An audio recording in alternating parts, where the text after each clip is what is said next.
भाई आज के जुलूस के बारे में बताइए। हमारी का ये जुलूस है और हमारी वर्ड सुन के थोड़ा लोग कंफ्यूज हो जाते हैं, और आपने आसानी के लिए कल कहा था कि ये मुहर्रम का आखिरी अलविदा जुलूस होगा जी, तो क्या इसके बारे में आप जानते हैं? देखिए, जुलूस है हमारी जो है अंजुमन मौजूद की जानिब से निकाला जाता है।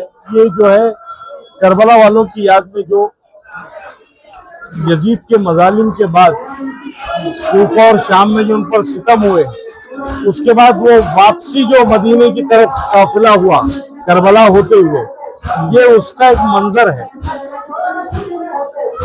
शाम से करबला, करबला से फिर वो काफिला मदीने पहुंचा, तो उसी के याद में ये जो हमारा जुलूस है हमारी निकाला जाती है, जो अलविदाई है। फयाज भाई, मुहर्रम का महीना शुरुआत से लेके मजलिस, जुलूस और आशूरे के साथ साथ हम देखेंगे जितने भी ये मजलिस होती है, मातम होता है, ये अपने आप में एक मैसेज है जी। और उस मैसेज की आज के दौर में बहुत जरूरत है। तो ये जो मुहर्रम का महीना हमसे गुजर रहा है और इसको अहमियत दी जानी चाहिए और इस मैसेज को हमको आम रखना चाहिए। तो इन शॉर्ट में अयाज हसन की तरफ से पूरे मुस्लिम भाइयों के लिए क्या मैसेज रहेगा? देखिए, मुहर्रम जो है मजलूमियत का एक पैगाम है। ये एक ऐसा पैगाम है कि इस्लाम जो है वो जालिमों का इस्लाम नहीं है, मजलूमियत का इस्लाम है। और हम ये मातम करके, ये जुलूस निकाल कर ये बता रहे हैं कि इस्लाम जो है वो, इस्लाम ने जुल्म झेला है। इस्लाम के लिए इमाम हुसैन अलैहिस्सलाम ने करबला में शहादत दिया है। ये पैगाम दिया है कि सर कटाने वालों का नाम हुसैनियत है और सर काटने वालों का नाम यजीदियत है। तो यजीदियों को हमने बताया ये जुलूस निकाल के कि वो आपकी शिकस्त थी, ये हमारी जीत है।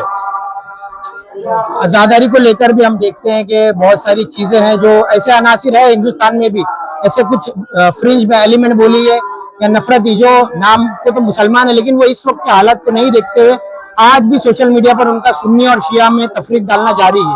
ये वही लोग हैं, लेके आते हैं, ये वही लोग हैं। यजीदियत, कुछ नस्लें जो है यजीदियत की बाकी रह गई है, तो वो अपना सर उठाती है।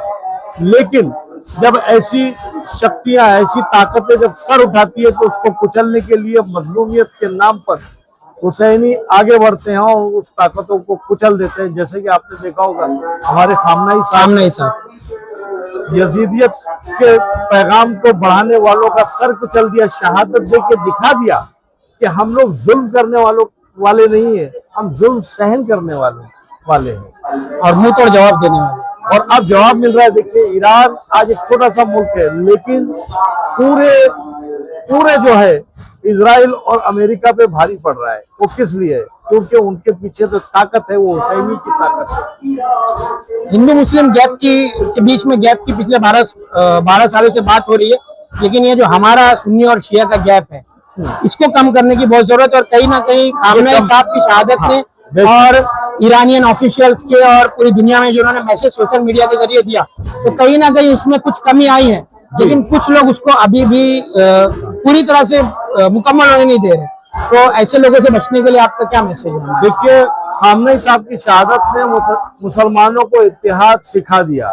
शिया सुन्नी सब एक प्लेटफॉर्म पे आ चुके हैं, लेकिन कुछ जो इजराइल के एजेंट हैं वो कोशिश ये करते हैं कि शिया और सुन्नी एक प्लेटफॉर्म पे ना आए, तफरका डालें। इसीलिए कुछ लोग अभी सोशल मीडिया पे गलत सलत बयानबाजी कर रहे हैं, लेकिन वो लोगों की कोई अहमियत नहीं, उनको इतना हम लोगों को माइलेज नहीं देना चाहिए। आज के जुलूस के ताल्लुक से बताइए, कल आपने मोहरा पुलिस स्टेशन में पुलिस प्रशासन, ट्रैफिक पुलिस प्रशासन और साथ ही साथ मनपा प्रशासन से भी आपने मीटिंग की थी, तो कैसा रहा आज का? ये बहुत शानदार इंतजाम था। पुलिस प्रशासन का, ट्रैफिक पुलिस का बड़ा बेहतरीन इंतजाम था। उसके साथ साथ मैं शुक्रगुजार हूँ हमारे अंजुमन मौजूद के मेंबरान का और उनके वॉलंटियर्स का। इसके अलावा तमाम अंजुमन के वॉलंटियर्स भी हमारे साथ में कंधे से कंधा मिलाकर थे।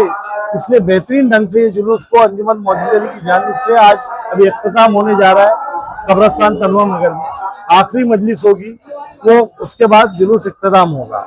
आप जुलूस ईद मिलादुन नबी कमेटी का भी हिस्सा है, एक अहम आप उसके, और इस विषय में भी कल बातचीत हुई थी जी। तो उसके लिए, उसके ताल्लुक से आगे क्या प्लानिंग की गई? ईद मिलादुन नबी जुलूस कमेटी का मैं भी हिस्सा हूँ और इंशाल्लाह मुहर्रम खत्म होते ही उसी की तैयारी में लगना है और इंशाल्लाह 12 रबीउल अव्वल को एक शानदार ढंग से ईद मिलाद नबी का जुलूस निकाला जाएगा, जिसके हिस्सा तमाम शिया सुन्नी सब मिलके उठाएंगे। क्योंकि शिया का भी मानना यह है कि 12 से लेकर 17 हमारी हफ्ते वहदत है। हम इस बीच में विलादत का प्रोग्राम और नातिया प्रोग्राम हम लोग करते हैं। कोई शेर इमाम हुसैन की शान में और 12 रबीउल अव्वल की निस्बत से भी नाना और नवासे के लिए 2 शेर चाहूंगा आपसे। रोगम शबीर में क्या बात है। दिल भला हो जाएगा कि रोगम शबीर में दिल भला हो जाएगा। क्या बात है। अरे कम से कम अजरे रिसालत तो अदा हो जाएगा। अरे कम से कम अजरे रिसालत तो अदा हो जाएगा। क्या जानते थे जानिसा रान हुसैन इब्न अली, आज जो कोई भी डूबा ना खुदा हो जाएगा। आज जो कोई भी डूबा ना खुदा हो जाएगा। अयाज भाई, सबसे बड़ी बात है जो मुहर्रम का जो महीना आपका आ रहा है, उसका सबसे बड़ा जो पैगाम है रसूल खुदा मौलाए कायनात और इमाम हुसैन का सबसे बड़ा पैगाम क्या जो आलम इस्लाम को देना चाहते हैं और गैर कौम को देना चाहते हैं? देखिए, हम रसूल और आले रसूल का गम मनाते हैं और ये दिखाते हैं कि इमाम हुसैन अलैहिस्सलाम की शहादत जो की गई है वो रसूल अल्लाह के पैगाम को दबाने की कोशिश है, इस्लाम का चेहरा बदलने की कोशिश की। इमाम हुसैन अलैहिस्सलाम से बैत इसलिए मांगी जा रही थी कि ताकि ये दिखा सके कि रसूल अल्लाह के बाद असली इस्लाम के हकदार हम हैं। इमाम हुसैन अलैहिस्सलाम ने बैत नकार के अपनी शहादत देके बता दिया कि वो नकली इस्लाम है, ये असली इस्लाम है। इस्लाम जो है वो सर कटाने वालों का नाम है, सर काटने वालों का नाम नहीं। उस तरफ भी नमाज पढ़ने वाले थे, इस तरफ भी नमाज पढ़ने वाले थे, लेकिन ये नमाज मुकम्मल नमाज थी। वो नमाज जो है जो शादी कबाबी वालों ने नमाज की, वो नमाज मुकम्मल नहीं थी। इस्लाम का उससे कोई लेना देना नहीं।